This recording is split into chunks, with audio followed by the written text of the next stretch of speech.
అందరికీ నమస్కారం. ఘోర విపత్తు. 78 మంది కన్నుమూత.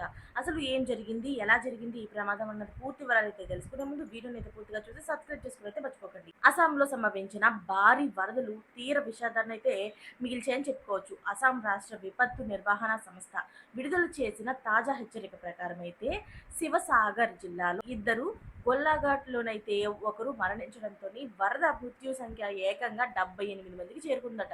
రాష్ట్ర వ్యాప్తంగా చూసుకున్నట్లయితే 7 జిల్లాల్లో ఇప్పటి వరకు 3 లక్షలకు పైగా ప్రజలు వరద కష్టాల్లోనైతే మునిగిపోయారు. 21 మంది రెవెన్యూ 21 రెవెన్యూ సర్కిలర్ల పరిధిలోనైతే 551 గ్రామాలు నిట్ట నిలువునా మునిగిపోయాయట. సుమారు 21,523 హెక్టార్ల పంట పొలాలు కూడా మునిగిపోయినట్లుగా రైతులకు తీవ్ర నష్టాన్నైతే మిగిల్చాయని, బాధిత జిల్లాల్లో ఉన్న ప్రజల పరిస్థితి అత్యంత ఘోరంగా ఉందని చెప్పి వాళ్ళు చెప్పడం జరిగింది. అంతేకాకుండా అక్కడ ఏకంగా 1.37 లక్షల మంది నిరాశ్రయ్యారట.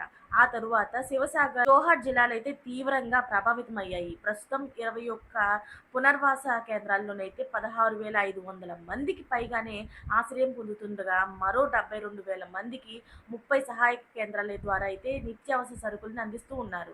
అయితే వరద దాటికి మౌలిక వసతులు కూడా రోడ్లు, అలాగంటే పాఠశాలలు ఇవన్నీ ఉంటాయి కదా, ధ్వంసం అయిపోయాయంట మొత్తంగా.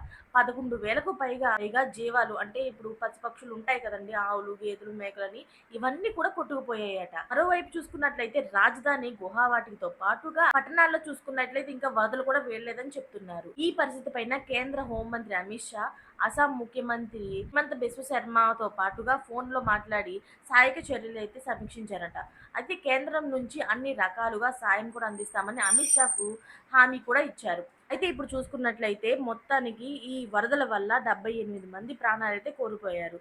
దీని పట్ల ముఖ్యమంత్రి గారు ఏంటి మొత్తం అంతా కూడా అమిత్ షా గారు మొత్తం అంతా కూడాను తమ ప్రగాఢ సానుభూతిని అయితే తెలియజేశారు. ఈ విపత్తు పైన మీ అభిప్రాయాన్ని కామెంట్ రూపంలో తెలియజేసేయండి. Thanks for watching friends.